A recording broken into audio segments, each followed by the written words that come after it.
Hello and welcome. I am Dr. Almut Winterstein, and on behalf of CME Outfitters, I'd like to thank you for joining us today for now more than ever, implementing the mycophenolate risk evaluation and mitigation strategy in clinical practice. The CME activity is supported by an educational grant from the Mycophenolate REMS Group, a consortium of more than 20 companies that provide branded and generic forms of mycophenolate. CME Outfitters is a joint accreditation provider and develops and certifies continuing education activities for the team, by the team, including our program today. Don't forget to follow us on Twitter or X or whatever it's called these days. Username is @CME Outfitters for upcoming CME or CE opportunities, news, and more. And there will also be a response to relevant posts throughout this session today. Again, I'm Dr. Almut Winterstein. I am a distinguished professor in pharmaceutical outcomes and policy and epidemiology at the University of Florida. I'm also director of a center called the Center for Drug Evaluation and Safety, and that tells you a little bit what I'm doing. I'm a pharmacoepidemiologist by training. My research focus is on medication safety, both to evaluate drug safety issues in large populations, as well as to evaluate regulatory policy and activities that try to ensure drug safety, including REMS. And I'll tell you a little bit more about this today as we go through the program. I'm very pleased to be joined by a superb panel who I'll ask to introduce themselves, starting with Dr. Cintron. Hello to our audience. I'm Dr. Daima Cintron. I'm a combined adult and pediatric rheumatology fellow at Duke University, with both a clinical and research interest in reproductive health within rheumatology. It is a pleasure to be here.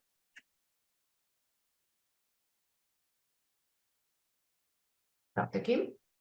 And I'm Dr. Mia Kim, a clinical pharmacy specialist at Center for Advanced Heart Disease at Brigham and Women's Hospital in Boston. I work with inpatient and outpatient cardiac transplant patients and follow them throughout their journey pre and post-transplant.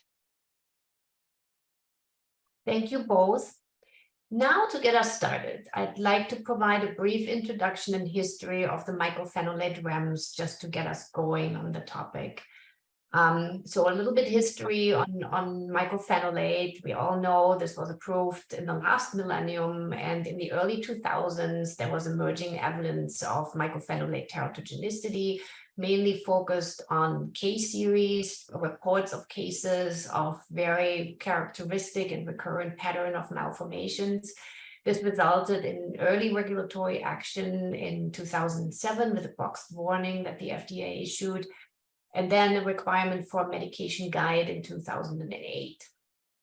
In parallel to this, was also some new regulatory effort to look at drug safety, the evidence generation, as well as activities to ensure drug safety in the public, all really resulting in the FDA Amendment Act, so-called FDAA, which was occurring in 2007, which included the requirements for REMS, so the activity for FDA to be able to require sponsors to put in REMS in place to ensure that the benefit of a medication outweighs the risk. And that is really a very important concept, because essentially what it means is that the benefit of a medication might be incredibly important, but if certain safe use behaviors are not in place, then the risk is so dramatic that it outweighs the benefit of the medication. So in other words, if I cannot ensure that these safe use behaviors are in place, and that is basically the focus of a REMS, then the medication essentially shouldn't be on the market. That's the thinking of a REMS process. So this REMS was then introduced in 2012, so fairly late. So we had several years of activity and clinical practice where the REMS was not in place. In 2012, it was put in place, and it focuses on very specific safe use behaviors, again, to ensure that we prevent prenatal exposure to mycophenolate.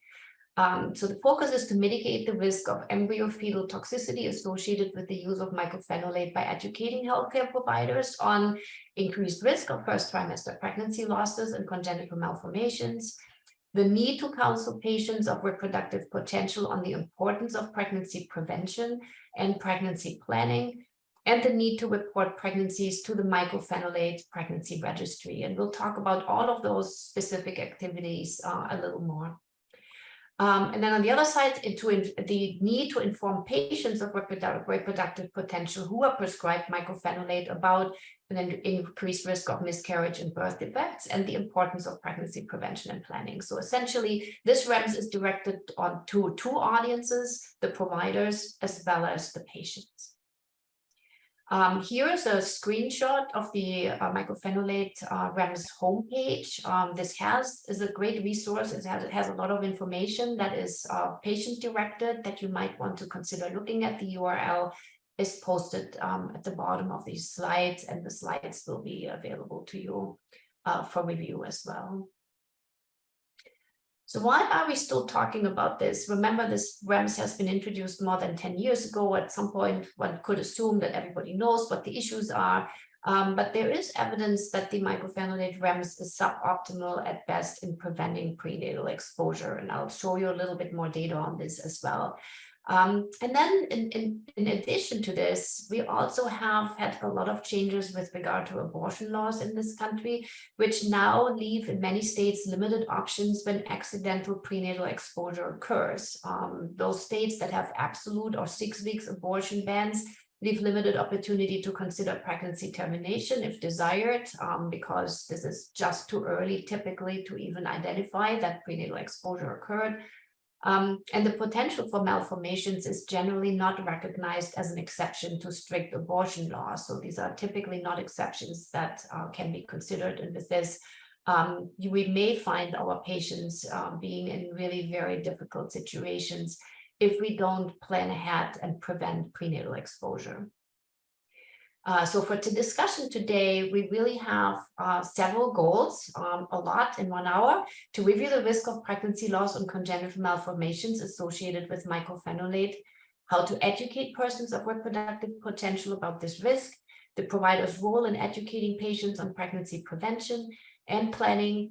We will review alternative immunosuppressants with lesser embryo-fetal toxicity in cases where we may need to consider this, importance of reporting to the Mycophenolate pregnancy registry, and the importance of encouraging patients to participate in the registry. So now get started. I'd like to get us moving on to Dr. Mia Kim. Let's get a transplantation perspective on working with mycophenolate. Dr. Kim? Yeah. Thank you, Dr. Winterstein. This part of the program will address our first learning objective, identify the pregnancy and fetal risks related to mycophenolate use. First, let's get our audience involved. What percentage of infants born to a mother exposed to mycophenolate during pregnancy are born with congenital abnormalities? Is it A, about 10 to 15%? B, about 20 to 25%, C, approximately 45 to 50%, D, more than 50%, or E, you're not sure. Go ahead and register your answer now.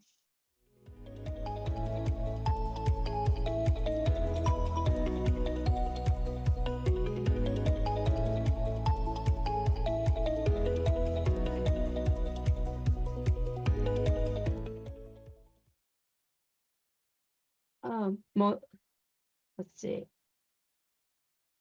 So most of you say you're not sure, but those among those who answered got it right. And the correct answer is B, 20 to 25%. And we'll learn more about that in a moment. So there are two different mycophenolate products available in the market. One is called mycophenolate mofetil, which is a prodrug of active ingredient mycophenolic acid, or MPA. It is available at both IV and PO formulations, and it has received its first FDA approval for its use in preventing organ rejections in kidney transplant recipients in 1995. And has expanded its indications further to heart and liver transplants thereafter. It is reasonably well tolerated, but often causes GI side effects such as diarrhea. So another company came out with a new product, delayed release mycophenolic acid sodium, in an attempt to alleviate some of these GI intolerance issues. But unfortunately, it seems that there's no really clear data that if it has improved the GI intolerance as compared to mycophenolate mofetil or not. And when you think about it, it kind of makes sense as that it being an anti-coated formulation that, and then mycophenolate GI problem usually happens in the more distal area of GI system. It makes sense that why it did not really improve the tolerability. And it mycophenolic acid sodium, the delayed version, has received its FDA approval to use in kidney transplant in 2004. So these mycophenolate products really became the anti-metabolites of choice for most US transplant centers due to its superior efficacy to other anti-metabolites like azathioprine in terms of preventing rejections. This really means that not a small number of people use this medication every day and are subject to an exposure to its potential side effects. So per OPTN report, they say almost 15,000 adult females received solid organ transplants last year, and more than 90% of these patients have started receiving MPA products chronically as one of their maintenance immunosuppressive agents. With its proven efficacy and favorable toxicity profile, MPA products were trialed and adopted to treat several other conditions as well, including other solid organ transplants like lung, pancreas, or small bowel transplants, and graft versus host disease following bone marrow transplantation. It is also an option for treating rheumatoid arthritis, inflammatory bowel disease, psoriasis, and other autoimmune diseases as well. So as they gain the popularity in treating these various inflammatory diseases, more and more people are potentially exposed to the MPA's pregnancy risk. MPA exerts its immunosuppressive effects by inhibiting an enzyme called IMPDH, inosine 5 monophosphate dehydrogenase, which is an enzyme involved in the early step of de novo synthesis of guanine. And organ rejection is mediated by lymphocytes via their activation and proliferation. And proliferation requires DNA synthesis. And so inhibiting the formulation of its building block, which is DNA-based guanine in this case, can prevent organ rejections. So the first case report of human teratogenicity of MPA was described in 2001.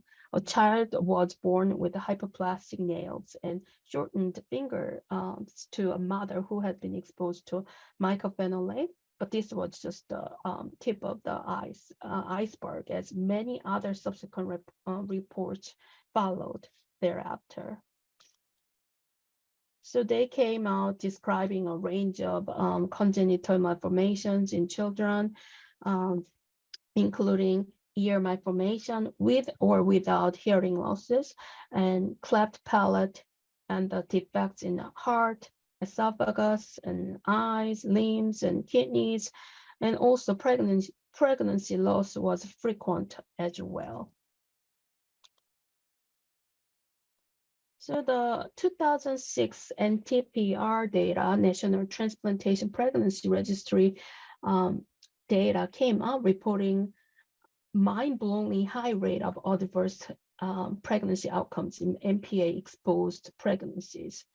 Out of 33 MPA-exposed pregnancies reported in 24 female transplant patients, 45% of them had spontaneous abortions, and 22% of the remaining live-born infants had congenital malformations. Additionally, post-marketing data of 77 female patients exposed to MPA during pregnancy between 1995 and 2007 also reported high rate of spontaneous abortions and congenital malformation. Both of these studies suggested the rate of miscarriage during the first trimester associated with the use of MPA in pregnancy ranges up to 30 to 40% and 20 to 25% for congenital malformation among live-born infants. This rate of aberrant fetal outcomes is overwhelming when considering that the overall rate of congenital malformation previously reported in the offspring of transplant patients who are on different immunosuppressive agents was only 4 to 5%, which appears sort of comparable to 3% in the general US population. So given this risk of MPA use during pregnancy, there are a lot of efforts made by the FDA to reduce the risk, as Dr. Winterstein mentioned earlier. FDA updated the labeling of MPA products to include this boxed warning shown on the slide regarding embryo-fetal toxicity related to their use in female in 2007, and in 2008, medication guide is now required to be distributed to patient by their pharmacies.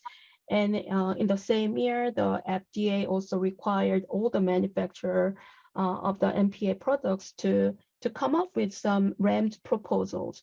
And following the review of those proposals, a single shared REMS system for all MPA products was approved in 2012. So this single REMS program focuses on educating patients of reproductive potential and providers on the embryo-fetal risk of MPA and need for the proper prevention and planning of pregnancy while using MPA. Additionally, patients are encouraged to report their MPA-exposed pregnancies, if there's any, to a voluntary registry called Mycophenolate Pregnancy Registry, which was created as a part of the REMS program. At the early stage of MPA REMS, was not clear who were considered persons of childbearing potential, but now so at the time, it created a lot of confusion among the practitioners, but now they are defined as persons who have entered puberty, have a uterus and ovaries, and have not passed through menopause. Pregnancy tests should be performed immediately before starting mycophenolate as well, which may be tricky to complete for transplant patients, as the first dose of a mycophenolate product usually given in the OR, and remembering to order a pregnancy test in the midst of chaos of donor call and prepping for the transplant surgery could be challenging. And another test in 8 to 10 days should be ordered to confirm the result.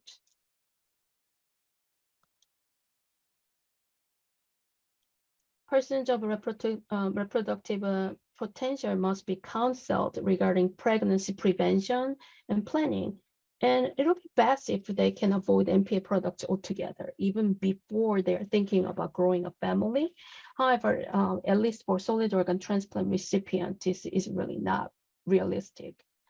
Fortunately, for those patients who are already on MPA prior to pregnancy planning and thinking about starting a family, many cases case reports suggest discontinuation of the drug prior to conception was associated with a significantly higher rate of live birth and lower rates of birth defects.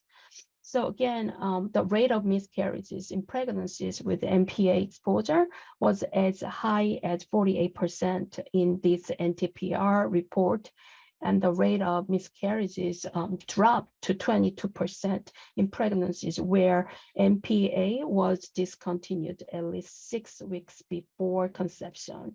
which is close to the rate of miscarriages in general US population of 15 to 20%. Sorry about that. Sure. So when the pregnancy is planned and MPA is discontinued ahead of time, the chances of negative pregnancy outcomes can be reduced. This really stresses the importance of planned pregnancy and proper contraception in persons of reproductive potential during MPA use, and for another 6 weeks, at least 6 weeks following discontinuation of the drug to prevent any unplanned pregnancies. There are different options for contraceptions, and Dr. Cintron will go over them later. But I want to point out that the mycophenolate may decrease the efficacy of hormonal contraceptives, although the mechanism of this interaction has not been fully elucidated. When the hormonal contraceptives are used alone, it may not be enough for the pregnancy prevention, and another method, such as barrier methods, should be used at the same time. So we have talked about embryo fetal risks in females, but what about the exposure to the MPA in a non-gestational parent? So fortunately, there have been no human or animal data that suggest the negative pregnancy outcomes or other fetal risks yet when a man using MPA fathers a child. However, the prescribing information for MPA products still recommends that sexually active men and their female partners use effective contraceptive methods while the male patients receiving an MPA product and for another 90 days post-treatment. So what are the safer alternatives to the MPA products? The decision whether to replace the mycophenolate products with another agent or even how to do it should be tailored to the specific patient cases after assessing their risks of rejections, infections, and tolerability of the potential adverse effects. So most of the other immunosuppressants used in solid organ transplant have limited data in humans. Although there is no consensus to switch MPA to azathioprine while planning for pregnancy in transplant patients, this has been often done in practice historically, as long as the patient is not at a high risk of rejections given its inferiority in preventing rejections. Although congenital malformation occurred in rodents exposed to the drug in the uterus, azathioprine has not been clearly identified as a human teratogen. Our Dr. Winterstein's group here had conducted a study using research databases and found that exposure to MPA during early pregnancy was associated with a twofold increase in pregnancy loss as compared to the pregnancy exposed to azathioprine. So this really supports the strategy of switching MPA to azathioprine in regard to pregnancy outcome. For off-the-label indication, there is even a wider variety of alternatives available that can be used in patients preparing for pregnancy. As mycophenolate product is not the drug of choice, everybody should be on for those indications, unlike organ transplant recipients. But the discussion of those alternatives is beyond the scope of the presentations here. Thank you, Dr. Kim. We have one question here that might be good to answer right now, and that is, how long does a typical patient of childbearing age need to stay on mycophenolate with regard to organ transplantation? We usually use a 3-drug regimen for the maintenance immunosuppressive agents. As long as they tolerate them, they actually use them forever, for life. Thank you. Sure. And indeed, that is our next segment now. No time to lose, a call to action, because we are talking about a drug that persons of childbearing age will continue to use for quite a while. And Dr. Cintron will talk about that a little bit more as well. But before we go there, this segment will address our second learning objective, why and how to counsel patients of reproductive potential on pregnancy prevention and or planning during mycophenolate treatment. But first, here's another audience response question. Which of the following is a positive impact of the mycophenolate REMS to date? Is it A, decreased mycophenolate initiation during pregnancy, B, improved contraception during mycophenolate therapy, C, decreased mycophenolate initiation during pregnancy and improved contraception, D, nearly 90% participation in the mycophenolate REMS pregnancy registry, E, you're just not sure. Go ahead and register your answer now.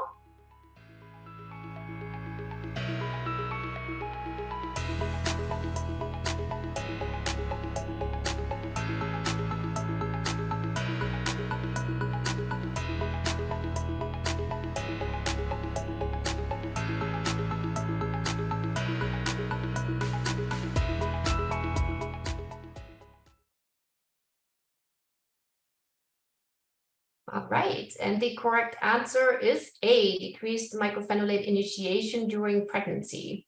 A little bit different from what most people thought, and I'll show you a little bit more data on this right now. So let's learn about what is going well and what needs more work in terms of the mycophenolate REMS.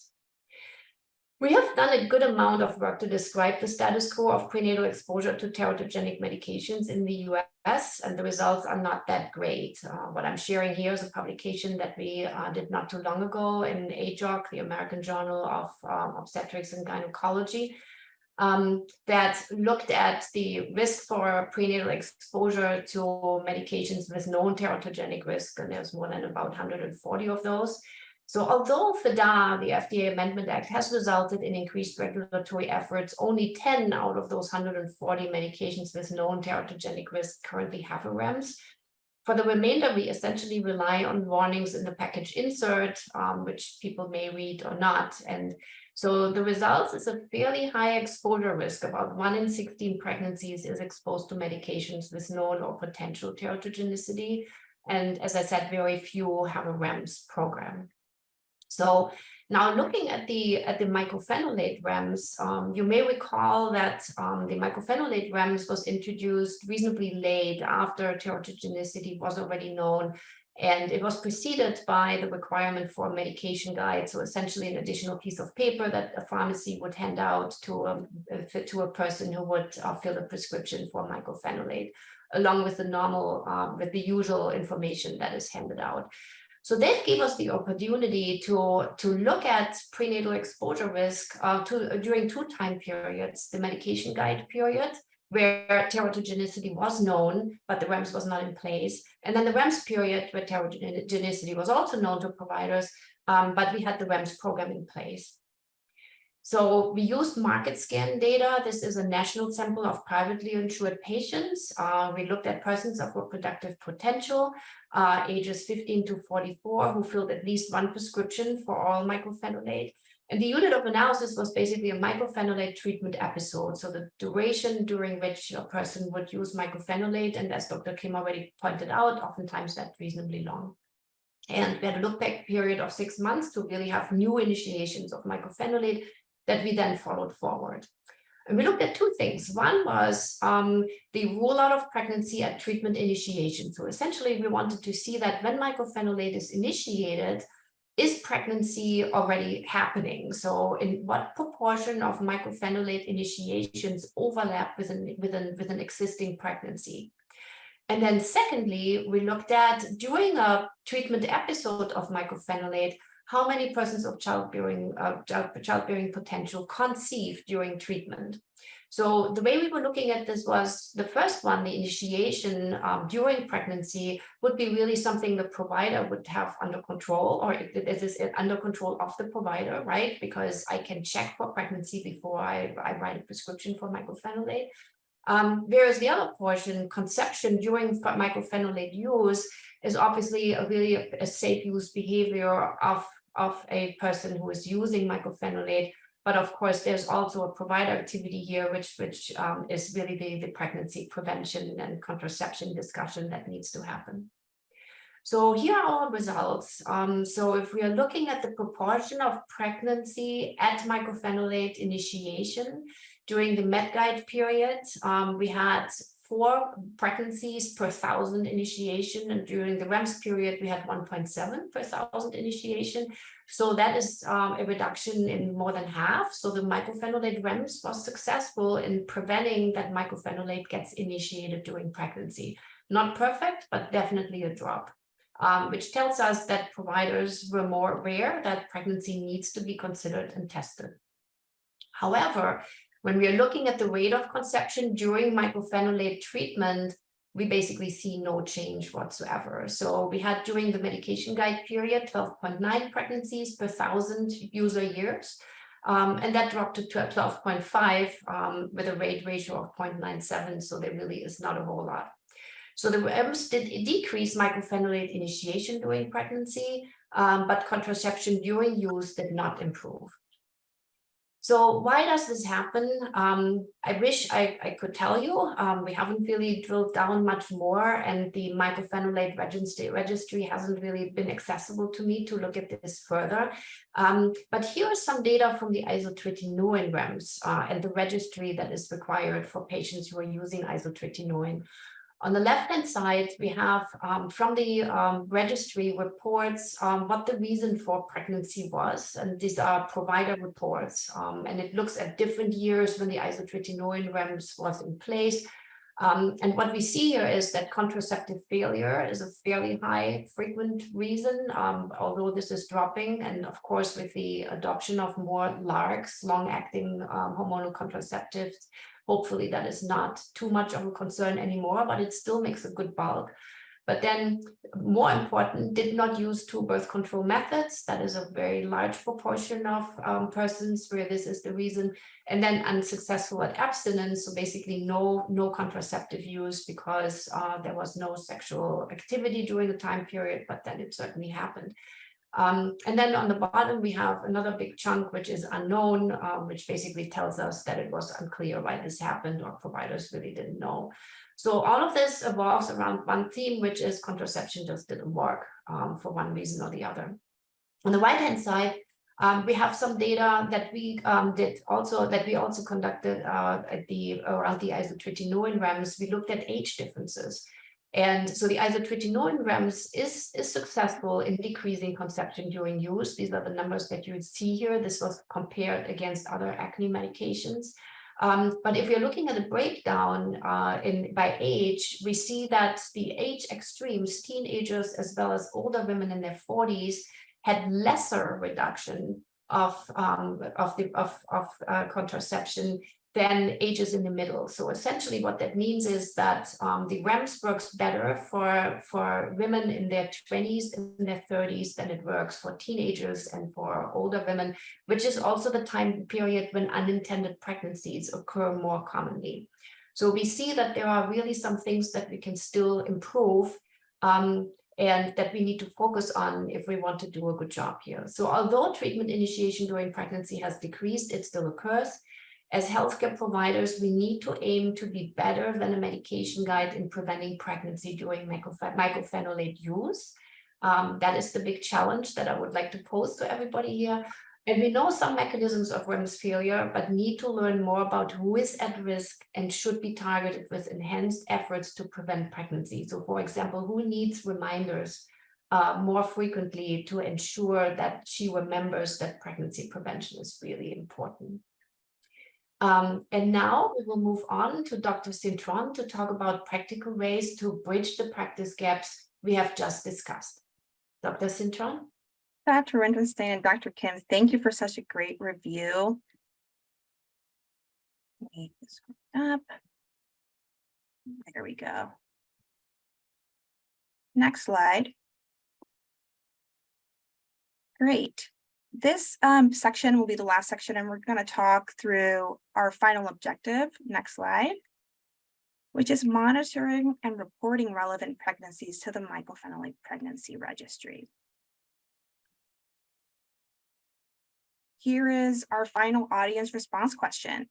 What % of pregnancies are unplanned? You think it's 18%, 25%, 40%, 54%, or you're just not sure? Go ahead and register your answer now.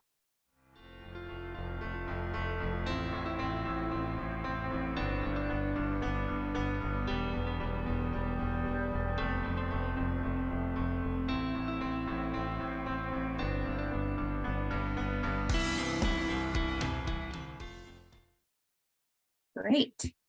And the correct answer is 40%. This highlights the ongoing need for pregnancy planning and contraception counseling. Next slide.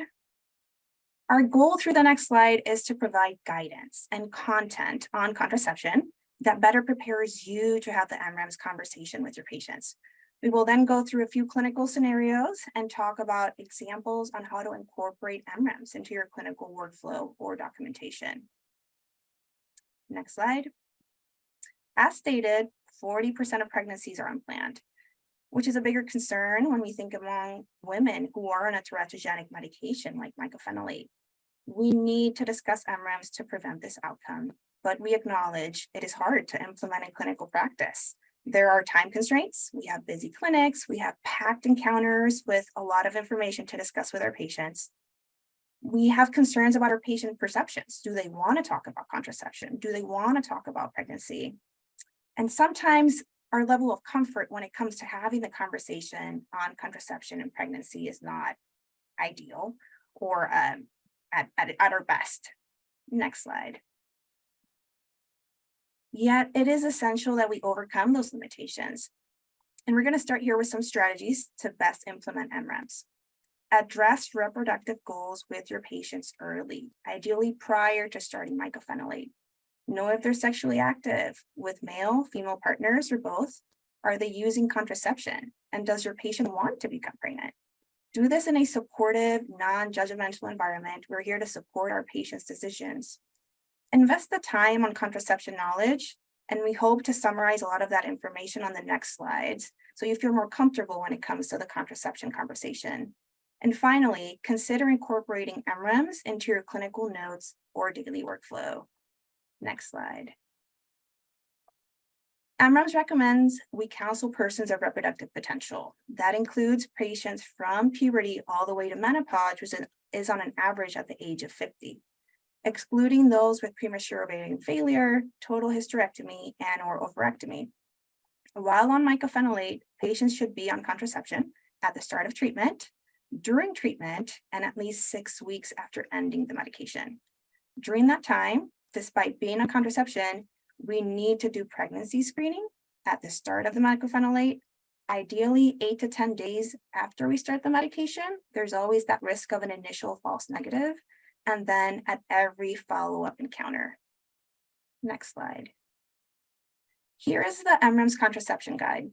I thought it would be a nice idea if we go through it like I would with a patient. So patient X, we have discussed the risk of pregnancy while on mycophenolate and the potential fetal anomalies. Now let's talk about how to have you on adequate contraception. There are 3 options. Each option has a list of different contraceptive methods. Option 1 includes the most effective contraceptive and intrauterine device. If you are on this medication, there will be 90% effectiveness in preventing pregnancy. If you desire to not have any kids, it also includes permanent tubal sterilization and vasectomy. If you do not wish to choose an IUD, we would need to consider a combination of option 2 and option 3. So option 2 includes hormone contraceptives, which I would favor the progesterone implant, Nexplanon, as the efficacy is close to the intrauterine device, but also the progesterone injection, the Depo-Provera shots, every 12 weeks. One of these we would have to combine with a barrier method, most commonly a condom. So kind of going through the contraception discussion guide, there are ways to do it quickly, to do it efficiently, and kind of going through what the MREMS truly recommends. After you go through all these options, it is a shared decision process with our patients based on cost, compliance with medication, and their expected date of pregnancy. Next slide. I then followed its discussion with emergency contraception discussions, especially if you have those patients that choose combination 2+3, just because of the known less effectiveness of that choice. First and most importantly, clarify to your patient that this is not an abortion pill. It blocks ovulation, it impacts the uterus lining, but is not in any way abortive to a pregnancy. There are 3 options you can consider and offer to your patient. Plan B, that's an over-the-counter progesterone that can be used up to 3 days after the sexual encounter. But be mindful of patients who are over 70 kilograms or over 165 pounds, that it is not as effective. In those patients, you might want to recommend Ella, a progesterone receptor modulator that can be used up to 5 days after the sexual encounter. This can be prescribed by any healthcare provider. Finally, that third option is placement of a copper intrauterine device. It is 100% effective. It can be used for women of any weight, but it does require a referral to a gynecologist or a provider who's trained in intrauterine device placement. Perfect. Next slide. With all that knowledge, let's go through some clinical scenarios together. This is scenario number 1. You're about to start a patient on mycophenolate. And when you do a little bit more diving into kind of the reproductive goals, the patient is just not interested in getting pregnant anytime soon. This is kind of the ideal scenario. You can truly have a thorough conversation of MREMS with this patient. You can discuss contraception options and really push for that long-term contraception, that intrauterine device in option 1. Be mindful though that plans do change. Therefore, readdress pregnancy goals on follow-up appointments with these patients. Next slide. Let's go through scenario number 2. You're going to start mycophenolate, but your patient wants to get pregnant or is unsure about getting pregnant in the near future. These patients, you truly need to take a pause. You need to explore their reproductive goals in more depth and really think of, are they high risk? Are they sexually active? Have they had prior abortions or miscarriages? And I would strongly consider choosing a pregnancy compatible drug and not necessarily mycophenolate. If you are going to start mycophenolate, these are the high risk subgroups that you want to more frequently counsel on MREMS, and you do not want to miss doing that pregnancy screening. Next slide. Scenario number 3, you have a patient who is on mycophenolate and comes to your appointment and shares that they want to become pregnant soon. Listen and embrace. Don't try to convince your patients against this personal decision. We are here to support our patients. Assume that if they want to become pregnant, they're actively trying to get pregnant. Set a pregnancy goal. In the meantime, transition to a pregnancy compatible drug. And we'll talk some more about how to approach a transition to a pregnancy compatible drug in the next slide. Ideally, birth control should continue for 6 weeks after stopping the mycophenolate. And at this stage, refer patients for preconception counseling. Next slide. Like we talked about, transition to a pregnancy compatible drug is not an easy task. We don't have any guidelines on how to transition from mycophenolate to a pregnancy compatible drug. Most of our current decisions are based on clinical practice, and that is what I'm going to share today. Therefore, discuss the risk versus benefits of transitioning to another medication and understand that every patient is different and that in certain situations, the maternal benefits may outweigh the risk of the fetus. One of the most common medications we transition to is Imuran or azathioprine. And there are 3 ways we can do the transition. You either quickly decrease the mycophenolate and increase the Imuran. You either slowly decrease the mycophenolate dose and increase the Imuran dose, or you do a sudden switch. This decision will truly depend on the dosing that your patient is on, their level of disease activity, their most recent disease flare. So it will be a shared decision process and kind of very patient oriented. Next slide.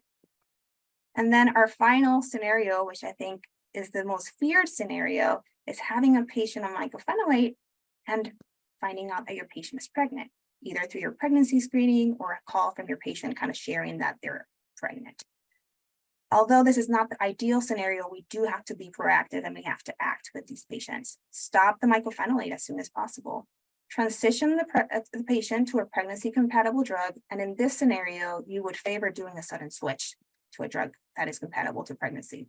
Refer to preconception counseling and high-risk obstetrical care, and make sure to report this pregnancy to the Mycophenolate Pregnancy Registry. Next slide. Finally, find ways to include MREMS into your workflow. I have a few examples. First, having nurses in your team triage and identify persons of reproductive potential who are mycophenolate. They can add a pregnancy test to your orders and really help with keeping up with the MREMS pregnancy screening. You could also add MREMS to your notes. I've included here a dot phrase that includes kind of that MREMS initial counseling.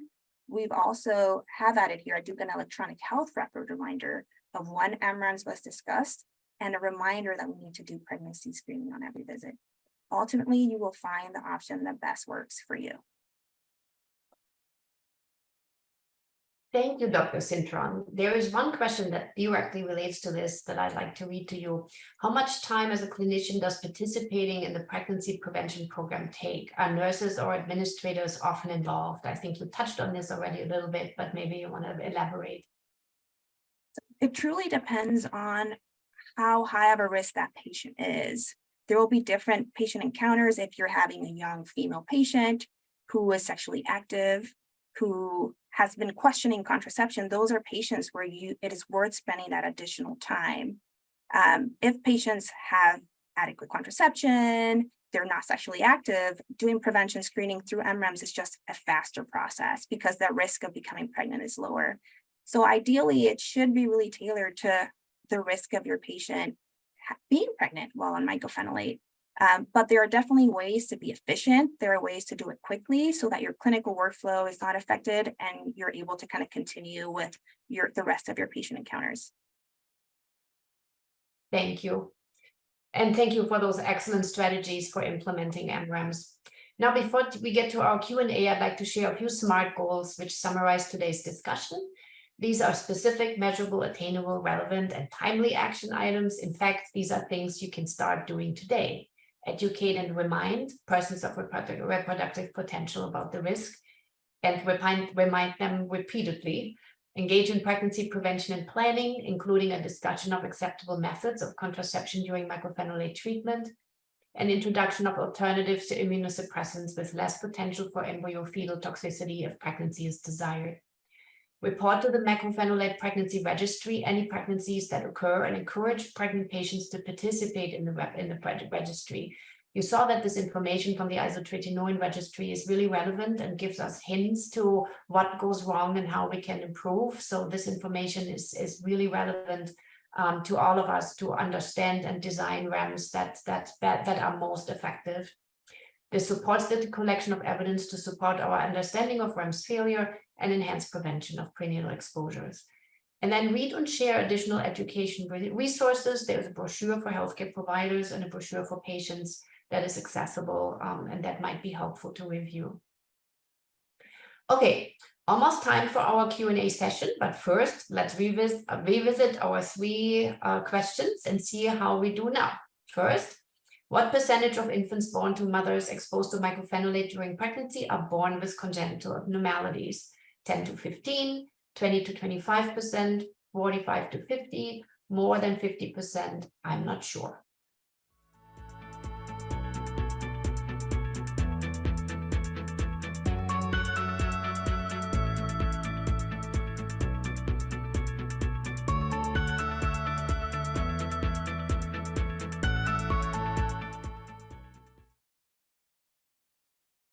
All right, pretty good. We have made great strides here. So let's move on to our next question.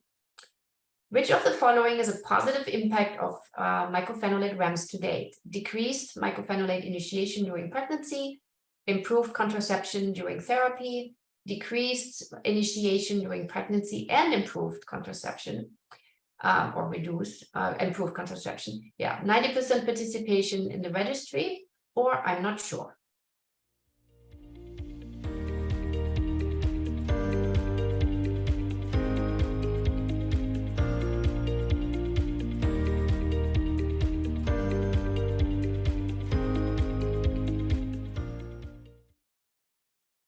All right, yes, you listened to me, thank you. Also this question, we made great progress here. And then our last question, what percent of pregnancies are unplanned? 18, 25, 40%, or 54%?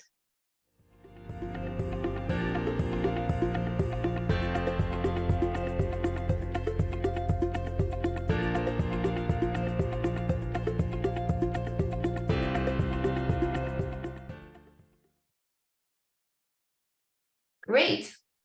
All right.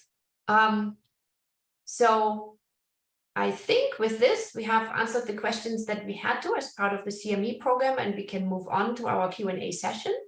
To ask a question, please select the Ask Question tab below the slide viewer. But we do have already some questions coming in, and I'd like to take some of those. There were two questions that dealt with what REMS is more successful, and what about the isotretinoin REMS in particular, and I'd like to comment on that. So the isotretinoin REMS is indeed more successful, prevents more pregnancies in comparison to the mycophenolate REMS. What is the key to that? The isotretinoin REMS is much more complicated and complex. It requires a negative pregnancy test prior to dispensing of isotretinoin. Physicians have to be part of an online registry where pregnancy test information is logged. This information then is reviewed by pharmacies, and there needs to be a log of a negative pregnancy test that is not older than 7 days before a pharmacy can dispense isotretinoin. So it is more invasive, if you will, as a REMS, more complicated to roll out for sure, but it is more successful. There was another question related to this that asked, is there social media used to remind women about the need for contraception? I'm not aware of any of those activities. I think that's a fantastic idea, quite frankly. There are some other, really good reminders that I think personally could be considered. For example, Europe has for some teratogenic drugs, similar to our cigarettes, where you have this big sign on there that says it can kill you. For teratogenic drugs in Europe, some teratogenic drugs have a big pregnant woman on the package, and then there's a cross through that basically says you cannot use it. So it's in front of you and in your eyes all the time. This is not available here, so it is really a matter of us reminding women about the need for contraception. But there are more questions here. So there is one. What is this percent of today's transplant patients that entail mycophenolate? Dr. Kim? Yeah, I previously mentioned we have a better data for the first year. Probably 90% of all solid organ transplant patients at least use mycophenolate mofetil or the delayed version of it, just because they're being the superior in terms of preventing rejections. And I will add that in rheumatology, we use mycophenolate quite frequently as well. A large percentage of our lupus nephritis patients are on mycophenolate. We can use it in interstitial lung disease and other connective tissue diseases, so very commonly used within rheumatology as well. That's a question for both of you and relates directly to this. Aside from azathioprine, are there any other alternatives and safer immunosuppressants to use instead of mycophenolate? So as I previously mentioned, azathioprine is really commonly used instead of it. If a patient, because patients are usually on 3-drug regimen, or if it's not 2, and just replacing one with another usually doesn't necessarily happen. It's actually very loaded question, as it's being inferior immunosuppressive agent. When we change it to azathioprine, not everybody can actually have a blessing to go ahead and then get pregnant after transplants. So if we do, they are usually at low immunogenic risk patients. So usually go to the azathioprine. For some reason, if you cannot tolerate it and happen to be off prednisone, we can use prednisone as well. Otherwise, all the other agents are sort of just not clear, sort of a fetal risk is not ruled out. So you still use it at a risk, like mTOR inhibitors per se. When they did the embryo fetal risk test, it's still like usable, but yet you don't necessarily want to use it because of side effects of wound healing issues. So we do have some limited options in post-transplant. I would say within rheumatology, we frequently use MREMS as well. It's very driven by our patient's disease, their level of disease activity, and what we're truly targeting. Besides MREMS, we can use colchicine for arthritis. We can use Plaquenil. Patients who have a lot of nephritis and proteinuria, we can use Tacro, we can use cyclosporin, and ultimately prednisone. We can use that medication during pregnancy. It acutely lowers inflammation of a lot of our rheumatic diseases. We have other drugs like rituximab and Benlysta, but there's just less information available for those, but those are still tools that we can consider when we want to move away from teratogenic medications. Here's a specific question, Dr. Cintron. What is the prevalence of use of mycophenolate in rheumatologic practice? That is a great question. And I think it would be a hard one to gauge because we just use mycophenolate off-label for so many of our rheumatic processes. So not necessarily have a number, but definitely in practice is commonly used for arthritis, for nephritis, for hematological manifestations in lupus, for interstitial lung disease, for scleroderma and skin thickening. There are an array of off-label reasons, and I think that's why it's kind of hard to just say a number, but definitely very commonly used in practice. Mm-hmm. Dr. Kim, what percentage of pregnant patients suffer transplant rejection after mycophenolate is discontinued? So that's the flip side, right? Yes. Actually, the pregnancy itself increased the risk of rejection. Interestingly, when the father actually shares those donor antigens, then the risk of rejection goes up even higher. And since we're using a lower, efficacy drug as well, it is actually quite common. I can only refer to actually post-cardiac transplant data because I'm being a cardiac transplant pharmacist. But about 20% of rejection has been reported, which is actually considerable given the fact that patient got probably pregnant after, a year post-transplant, which is like not a high risk period for the rejections. And then, the maternal death has been reported, cleft dysfunction has been reported. So it is quite risky to get pregnant after transplant. But, to answer the question, more than 20% has been reported in NTPR. Thank you, Dr. Kim. And unfortunately, we are just about out of time. I'd like to thank my colleagues, Dr. Kim and Dr. Cintron, for their participation and expertise. And thank you, our audience, for participating. I hope this program will help you to better engage with patients via the mycophenolate REMS. There are still a few questions about REMS that I would have loved to answer. And you will, at the last slide, see all of our email addresses. So if you have more questions, you're very welcome to direct them directly to us.